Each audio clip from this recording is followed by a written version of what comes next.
59 News at 6 starts now. It's like a bomb exploded in the area and the devastation is terrible, and you know relief is going to be on its way.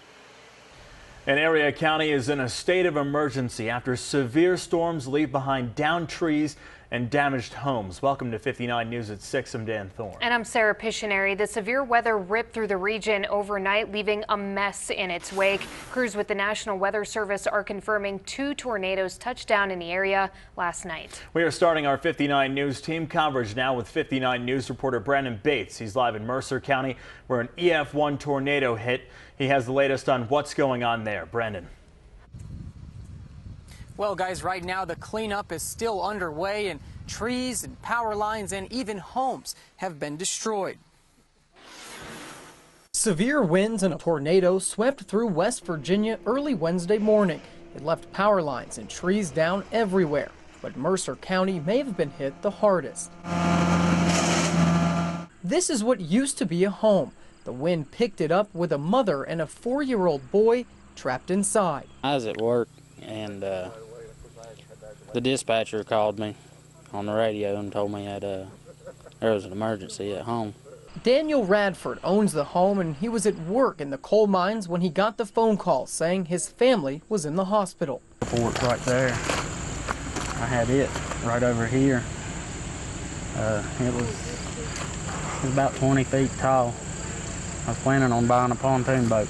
He says his wife and young son were sleeping in bed together like any other night when the wind picked up the trailer and shot it across the yard. Down there beside that tree with the limb broken out, I had a real big building there. Inside of the home was a mother and a child. When the severe winds hit, the boy was later found under these mattresses.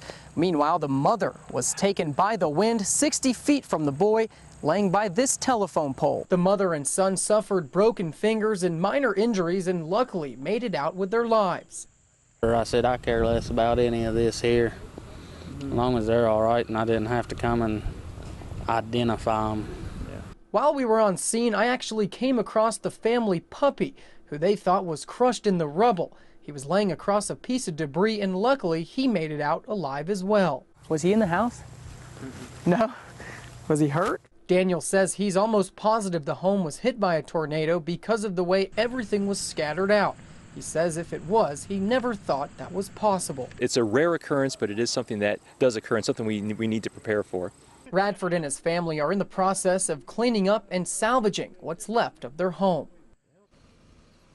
Radford told me he has no insurance and he has no idea what he's going to do next. Now to continue with our team coverage, Courtney Vanatter is live in Raleigh County. Courtney. Thanks, Brandon. The National Weather Service has confirmed that an EF2 tornado touched down near Odd last night. The storm brought winds more than 125 miles per hour.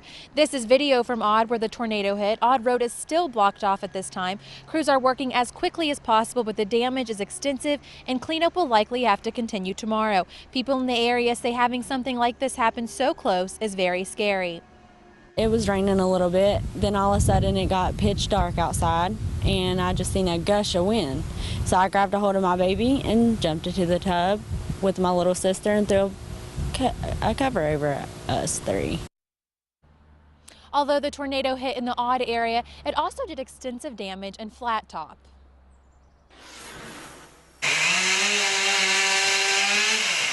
This is what residents on Flat Top Road and Odd Road have listened to all day Wednesday. Tree line services and power crews are working to restore power, but the amount of debris is delaying everything. It took heavy objects from the porch and threw them all out through the fields, and it sucked the things off the porch and took the roofing off of the porch. But the biggest thing I think is the huge trees that my building back there, they're just uprooted. People who live right here have a lot of cleaning up to do. Roofs and fences are damaged. Barns have been completely demolished. Residents tell me it's amazing how quickly nature can take a turn for the worse. But my biggest damage is the fence right here. You know, it took me a year to build that thing. And now it was gone in 5 minutes, I guess. Residents in the area say they've never seen a storm quite like this. But as bad as the damage is, they're just glad that everyone is okay. They were very scared this morning because most of their fence has been taken out, but I don't know. Animals seem to be able to protect themselves. My dogs were fine, the horses were fine, and even the cats, the barn cats, were fine this morning. The National Weather Service says that the tornado started about 1 mile west of Aud and was about 150 yards wide. Dan and Sarah, back to you guys. All right, Courtney and Brandon, thanks for those updates. For more pictures of the damage, log on to our website at WVNSTV.com. Now here's a look at the power outages in our area that were reported to Appalachian Power. Right now, the most outages are in Mercer County, where there are 642 homes in the dark. Raleigh County is reporting 249 customers without power, and there are 195 outages in Wyoming County right now.